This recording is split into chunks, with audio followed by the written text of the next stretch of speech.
구약의 말씀은 창세기 28장 10절로 19절까지의 말씀입니다. 야곱이 브엘세바에서 떠나 하란으로 향하여 가더니 한 곳에 이르러는 해가 진지라. 거기서 유숙하려고 그곳에 한 돌을 가져다가 베개로 삼고 거기 누워 자더니 꿈에 본즉 사닥다리가 땅 위에 서 있는데 그 꼭대기가 하늘에 닿았고 또 본즉 하나님의 사자들이 그 위에서 오르락 내리락 하고 또 본즉 여호와께서 그 위에 서서 이르시되 나는 여호와니 너의 조부 아브라함의 하나님이요 이삭의 하나님이라.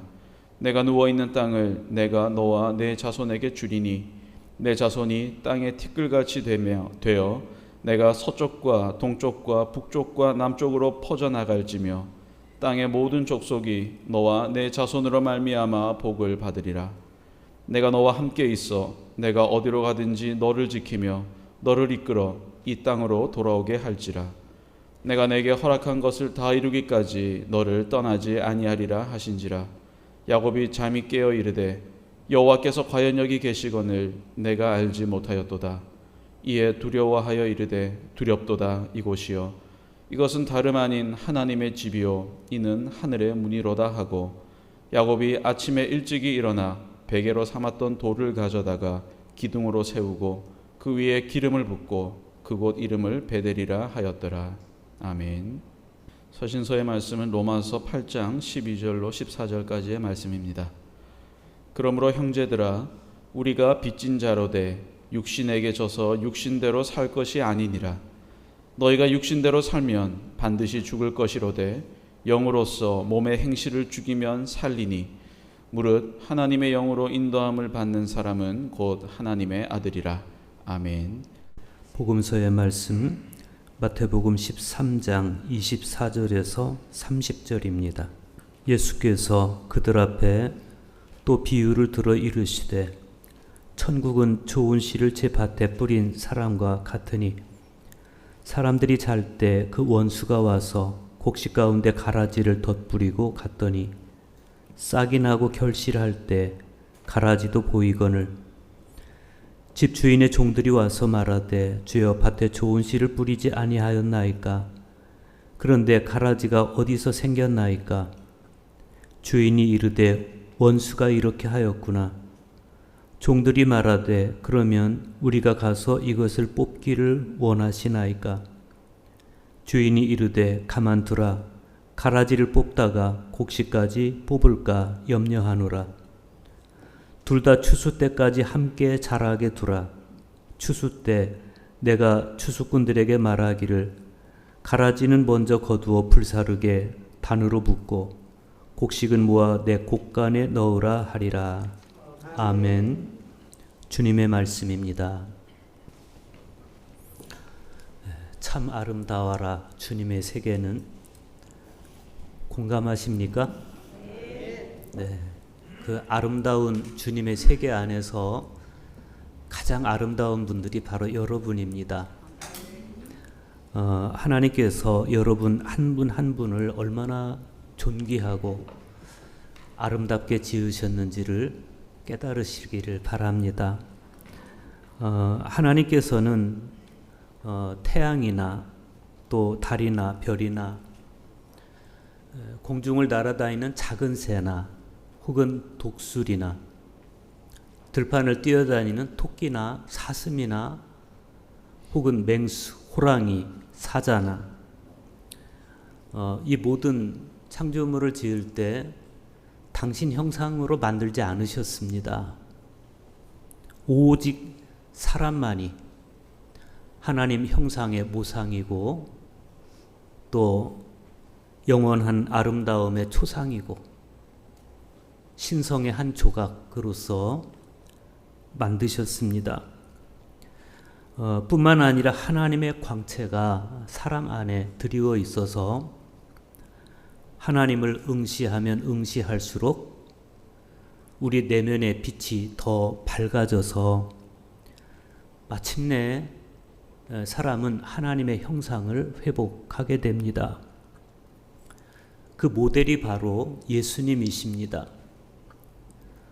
사도 바울에 따르면 예수 그리스도의 얼굴에는 하나님의 영광을 아는 빛이 드리워져 있는데 하나님께서는 그 빛을 우리에게도 드리워 주셨다. 그렇게 고백을 합니다. 그런데 사람들은 하나님께서 우리 안에 드리워 주신 당신의 영광을 아는 빛, 그 빛보다 어두움을 더 선호했습니다. 성경에서 사람의 죄가 가장 극명하게 표현되고 그럼으로써 가장 불행해져 버린 장면 하나를 고르라면 요한복음 1장 9절에서 11절의 말씀이에요. 빛이 사람을 향해서 왔는데 사람이 그 빛을 깨닫지 못하고 빛을 거절해버린, 그럼으로써 그냥 어둠이 되어버린 한 장면. 이것이 사람으로서 가장 불행한 장면이죠. 오늘날 저는 또 여러분은 어떻습니까? 무지와 완고함으로 인해서 우리도 빛보다 어둠을 선택하는 순간이 더 많습니다. 그렇게 해서 스스로 어둠이 되어버린 사람들은 그 어둠 속에서 타인을 경계해서 장벽을 쌓기 시작했고 어둠의 열매들을 맺기 시작했습니다.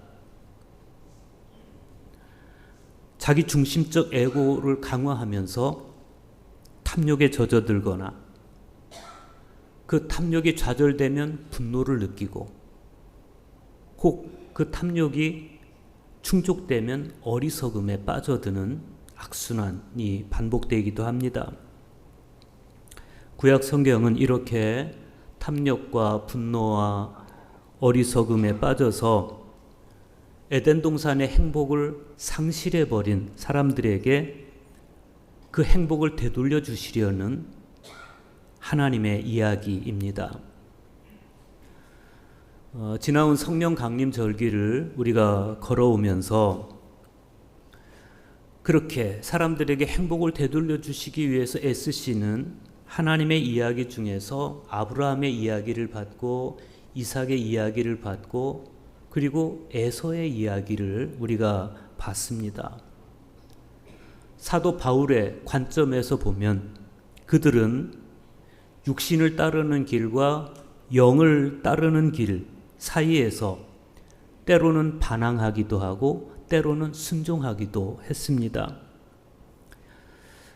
그리고 이제 성경은 마침내 오늘 야곱 이야기를 보여줍니다.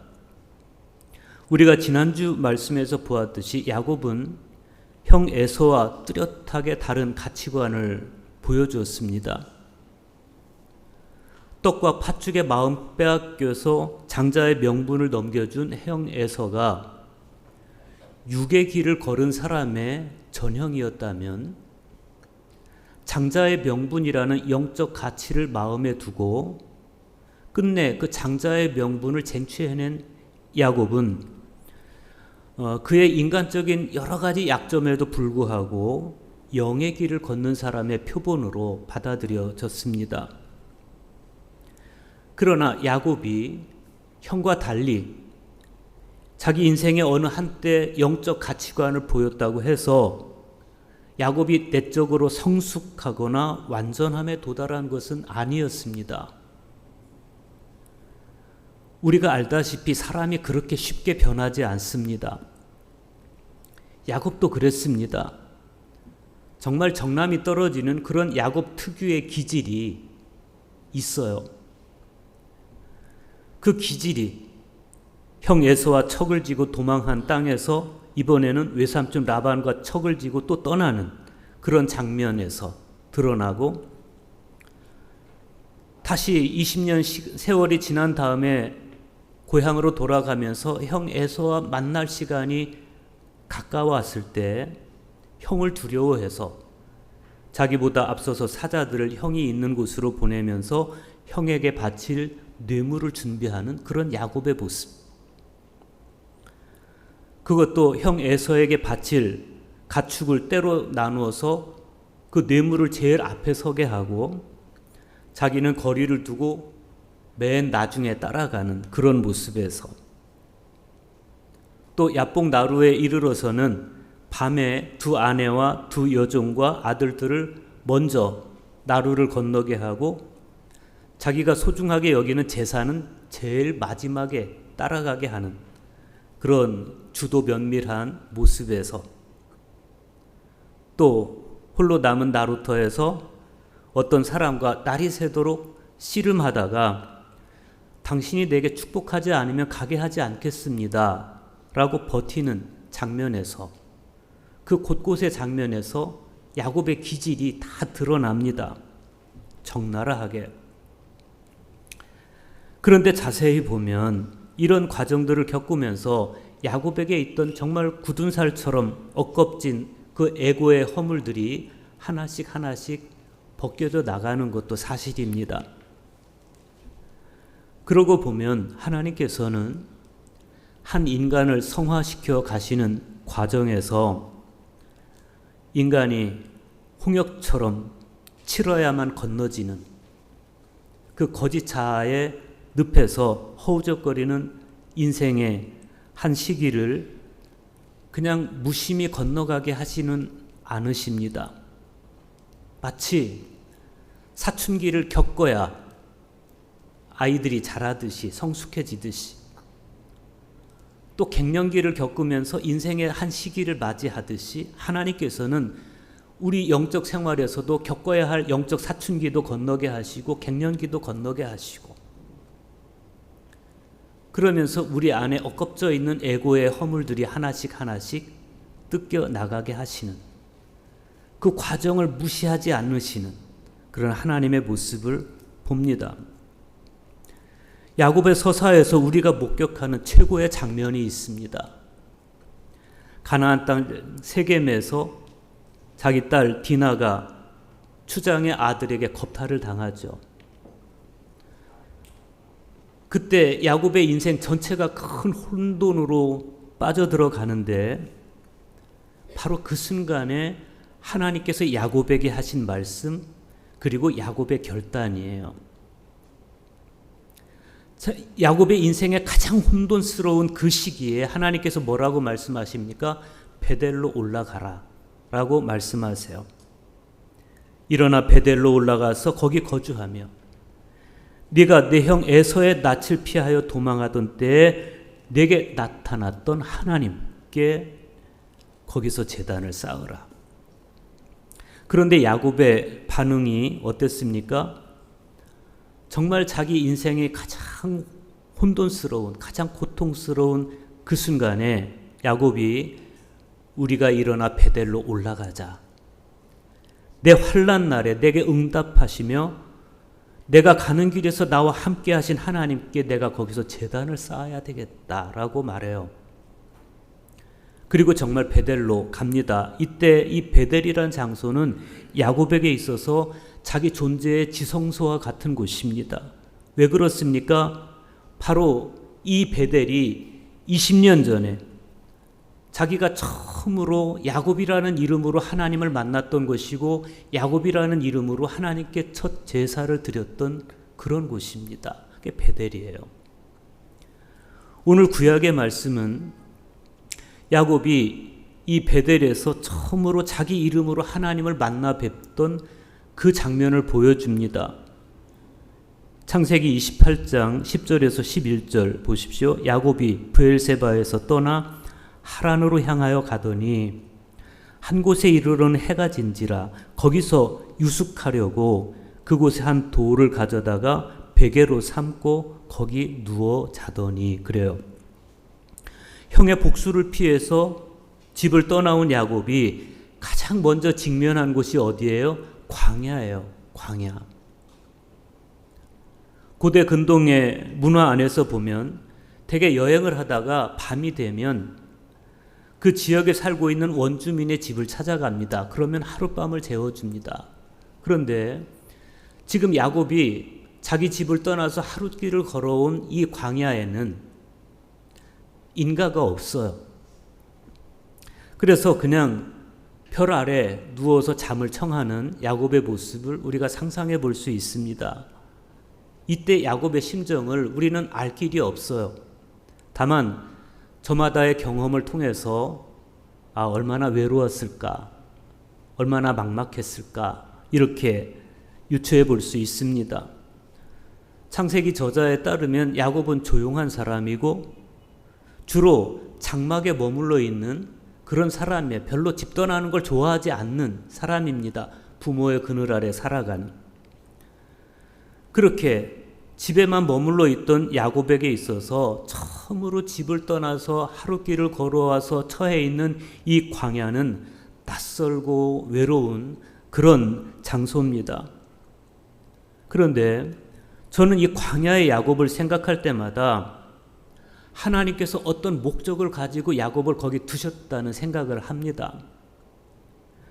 앞에서도 언급했듯이 지금 야곱이 있는 이 광야, 이 낯설고 고독한 이 장소는 야곱의 인생 전체를 놓고 보면 야곱의 존재의 지성소와 같은 그런 곳이에요. 창세기 저자는 의도적으로 그곳을 계속해서 조명하고 있어요.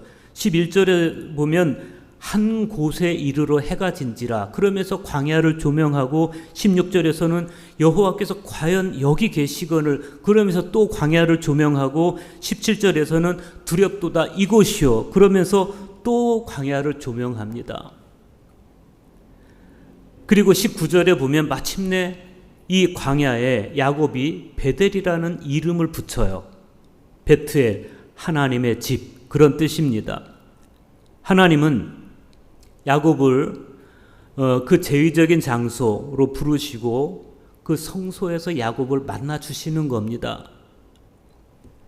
그렇다면 지금 야곱이 처해 있는 이 광야는, 이 사막 한가운데는 야곱 인생 전체를 새로이 디자인할 수 있는 학교와도 같은 곳이고 훈련소와도 같은 곳이에요. 변형의 용광로라고 안토니우스는 표현을 하기도 했습니다. 이 광야는 모든 인간의 수단이 의미 없어지는 곳입니다. 그냥 오로지 하나님만 바라봐야 하는 그런 곳입니다. 야곱은 이 광야의 고독에 직면할 필요가 있었습니다. 헬리나우에는 마음의 길에서 수사 안토니우스를 소개하면서 그는 낡고 거짓된 자기를 죽이고 새로운 자기로 태어나기 위해서 사막의 완전한 고독으로 들어서야만 했다. 이렇게 말해요. 그러니까 이 수사 안토니우스에게 있어서 이 사막이라고 하는 곳은 회심의 장소이고 변형의 용광로였고 낡은 자아가 죽고 새로운 자아가 태어나야 하는 지성소였습니다. 만약 야곱이 자기 존재의 지성소인 변형의 용광로인 이 광야의 체험이 없이 그냥 나머지 인생을 살아버리고 말았더라면 야곱은 끝내 자기 기질 그대로 사랑하는 사람들과 여전히 척을 지면서 살 수밖에 없었을 겁니다. 그러나 하나님은 야곱이 집을 떠나서 하란에 당도하기 전에 이 야곱을 광야의 고독에 직면하게 하시고 그곳에서 처절하게 자기를 보고 하나님을 보면서 이 광야를 자기 존재의 지성소로 받아들이게 합니다. 그렇기 때문에 이후로 펼쳐지는 인생의 우여곡절을 다 겪은 후에 가장 참담한 순간에 비로소 이 야곱이 하나님의 명령을 받아들여서 일어나 베델로 올라가자 그러면서 처음 하나님을 만났고 처음 하나님께 제단을 쌓았던 바로 그곳으로 돌아가는 거예요. 우리도 마찬가지예요. 우리 안에 거짓 자아가 있어요. 태어나서부터 내 인생을 살아오는 경험들이 하나씩 쌓여가고 인식들이 쌓여가고 지식들이 쌓여가고 그러면서 내가 바라보는 내가 아닌 내가 성찰하는 내가 아닌 타인이 바라보는 나에 의해서 또 보여주고 싶은 나에 의해서 형성된 거짓 자아가 있어요. 이 거짓 자아를 버리고 그리스도 안에서 참 자아를 만나려면 우리에게도 회심의 장소가 필요합니다. 변형의 용광로가 필요합니다. 그곳이 어디예요? 광야예요. 이 광야의 고독에 처절하게 직면해 봐야 비로소 나를 볼 수 있고 하나님을 볼 수 있게 됩니다. 뿐만 아니라 내 인생이 흐트러질 때마다 말씀이 들려오는 장소, 하나님을 만나는 장소인 이 광야를 우리는 반드시 기억하고 그곳으로 찾아가야 돼요. 이 도시에 살면서 언제 우리가 광야를 찾아갈 수 있겠어? 비행기 타고 가야 되는데. 우리가 갈 수 있는 광야는 어디입니까? 주님께서는 그 광야를 빈 방이라고 독방이라고 말씀하세요. 작은 방에 들어가서 문을 걸어 잠그고 하나님 앞에 있으라는 거예요. 하나님과 나와 단 둘이 있는 그 장소. 이렇게 공동체적으로 하나님 앞에 앉아서 하나님께 예배하는 것도 중요하지만 그러나 독방에 들어가서 문을 닫아 걸고 하나님과 나와 단 둘이 있을 수 있는 여러분 가정의 어느 한 특별한 방, 여러분이 살아가는 모든 삶의 자리에서 구별해 놓은 어느 한 의자 하나라도, 그러나 거기서 침묵 중에 하나님을 만날 수 있고 내가 나를 성찰할 수 있는 곳이 있다면 그곳이 베델이에요. 거기가 내 존재의 지성소일 수 있고 내 변형의 용광로일 수가 있는 겁니다.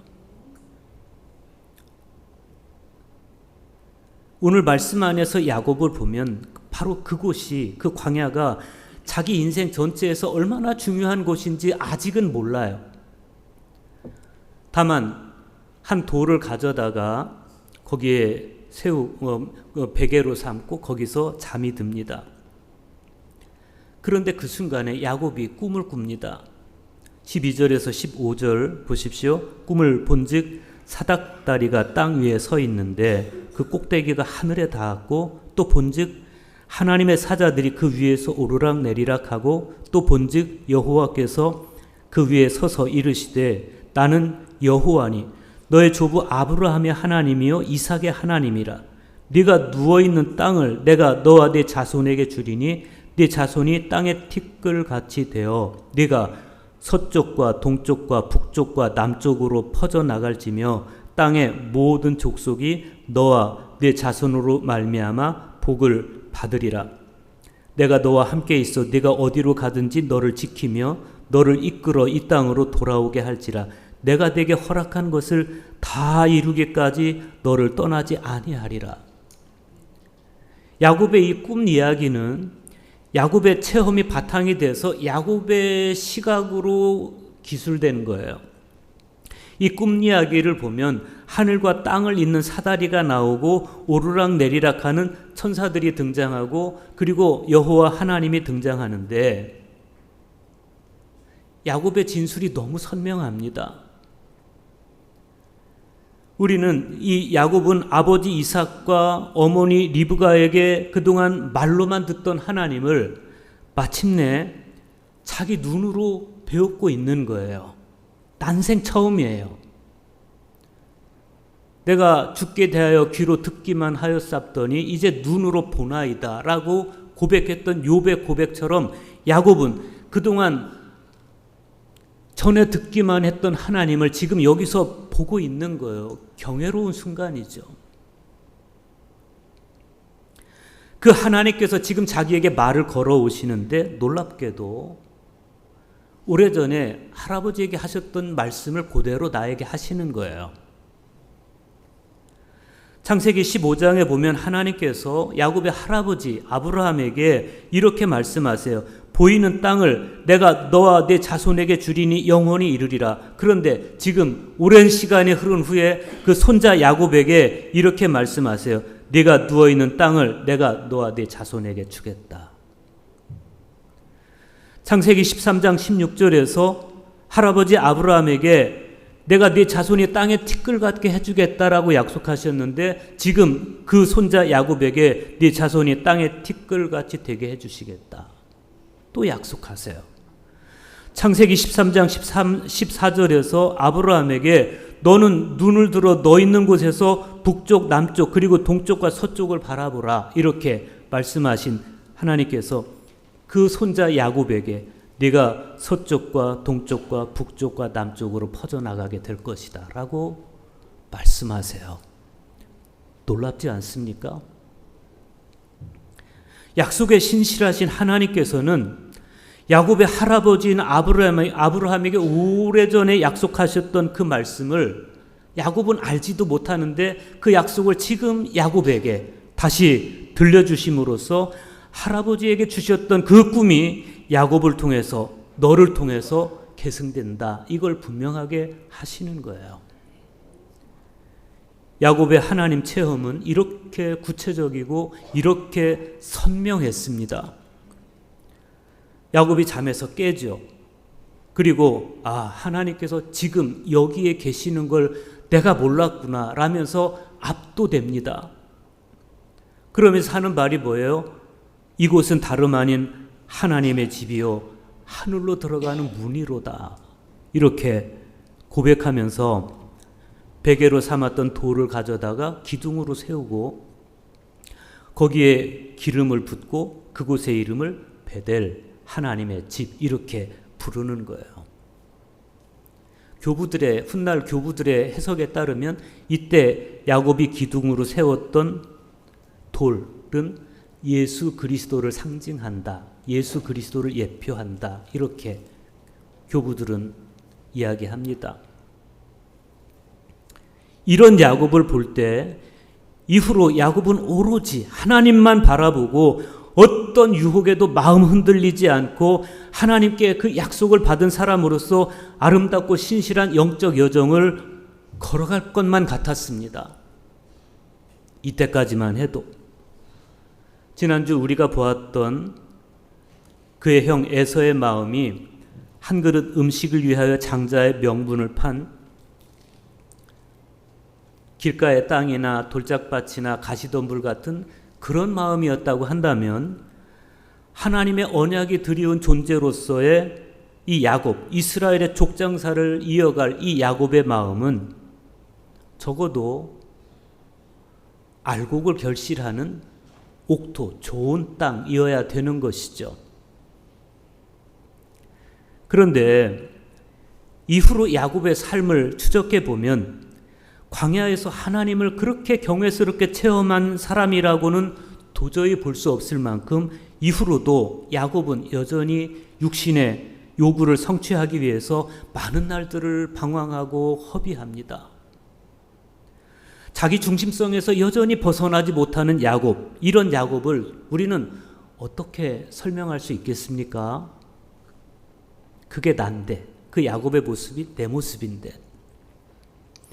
오늘 복음서에서 예수님은 좋은 씨와 가라지의 씨가 한 밭에서 자라는 광경을 우리에게 보여주시면서 가라지로부터 마음을 지킬 것을 당부하십니다. 마태복음 13장 24절에서 26절 보십시오. 예수께서 그들 앞에 또 비유를 들어 이르시되 천국은 좋은 씨를 제 밭에 뿌린 사람과 같으니 사람들이 잘 때 그 원수가 와서 곡식 가운데 가라지를 덧뿌리고 갔더니 싹이 나고 결실할 때 가라지도 보이거늘. 그래요. 여기 등장하는 밭, 천국은 좋은 씨를 제 밭에 뿌린 사람과 같으니 여기서 이 밭은 어떤 밭입니까?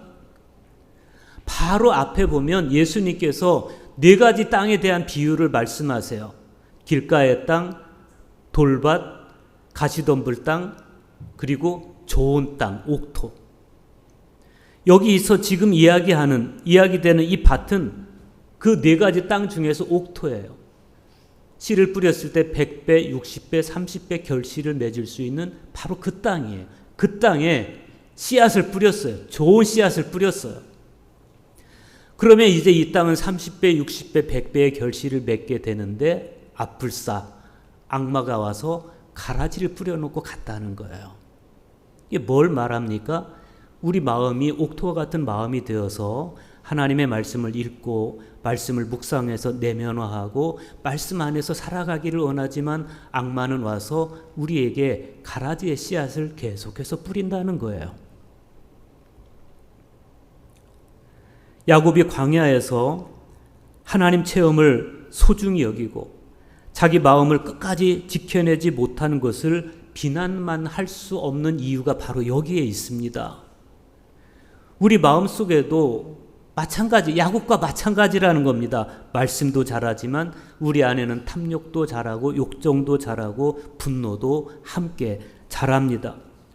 원수가 와서 덧뿌려 놓은 이 가라지의 마음은 야곱도 예외일 수 없었고 심지어 사도 바울도 예외일 수 없어서 오호라 나는 곤고한 사람이로다 라고 그 비참함을 호소할 수밖에 없었습니다.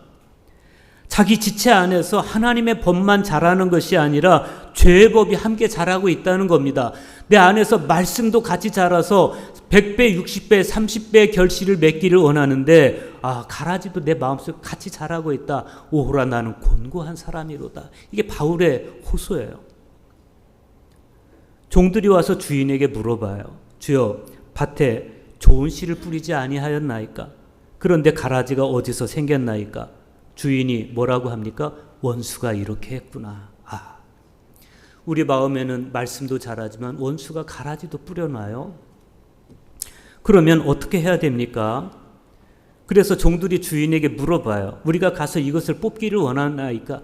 저 가라지를 다 뽑아버릴까요? 주인이 뭐라고 말합니까? 가만두라. 가라지를 뽑다가 곡식까지 뽑을까 염려하노라. 둘 다 추수 때까지 함께 자라게 두라. 추수 때 내가 추수꾼들에게 말하기를 가라지는 먼저 거두어 불사르게 단으로 붓고 곡식은 모아 내 곡간에 넣으라 하리라. 주인의 일단의 반응은 가만두라는 거예요. 가라지를 뽑다가 곡식까지 뽑힐까 염려한 거예요. 그런데 가만두어라. 이건 심판을 하지 않는다, 심판하지 않는다 이게 아니라 심판을 유예한 거예요. 잠시 미룬 겁니다. 언제까지? 추수 때까지. 추수 때에는 모아서 가라지는 불사르고 알곡은 곡간에 드린다는 겁니다. 오늘 서신서의 말씀을 보면 사도 바울도 똑같은 이야기를 합니다. 로마서 8장 13절 보세요. 너희가 육신대로 살면 반드시 죽을 것이로되 영으로서 몸의 행실을 죽이면 살리리 그랬어요. 이게 무슨 말씀입니까? 가라지가 더 크면 죽겠지만 심판을 받을 것이지만 그러나 네가 알곡이 되면 살 수 있다는 거예요. 결국 예수님께서 하시는 비유의 말씀도 사도 바울의 서신서의 말씀도 결론은 원수가 덧뿌려 놓은 가라지로 살아가느냐 아니면 영으로서 몸의 행실을 죽이고 성령의 열매를 맺으며 살아가느냐에 따라서 추수 때의 결실은 다르다는 겁니다. 문제는 야곱의 경우를 놓고 보았을 때 영으로서 몸의 행실을 죽이고 사는 것이 결코 쉽지만은 않더라. 그것이 바로 거기에 우리 삶의 어려움이 있습니다. 그나마 다행인 것은 하나님도 그걸 아신다는 겁니다. 영적 존재로, 영적 사람으로 살아가는 것이 어렵다는 것, 악마는 끊임없이 우리 마음에 가라지를 뿌려놓는다는 것을 하나님도 아신다는 게 중요해요. 그래서 야곱에게 이렇게 말씀하시는 거예요. 내가 너와 함께 있어. 네가 어디로 가든지 너를 지키며 너를 이끌어 이 땅으로 돌아오게 할지라. 어디로? 베델로. 그 존재의 지성소로. 제가 각색해서 설명해 드리겠습니다. 야곱아, 네가 이곳 베델에서 나를 만나 네 할아버지 아브라함과 체결했던 언약을 확인하였지만 그러나 이후로도 너는 여전히 자기 중심성을 버리지 못하고 거짓 자아를 부풀리며 살아가게 될 것이다. 내 형 에서와 척을 지고 떠났듯 내 외삼촌과도 척을 지는 타인과 자신을 분열시키는 삶을 미친 듯이 살아갈 것이고 행여 자기 먹잇감을 빼앗기지는 않을까 하는 두려움 속에서 너의 노동은 하나님의 창조 사역의 동참이 아닌 너의 욕망을 채우기 위한 괴로운 노역이 될 것이다. 그러나 야곱아, 그러다가 막다른 골목에 다다르면 너는 반드시 이곳 베델을 떠올리고 돌아와야 한다.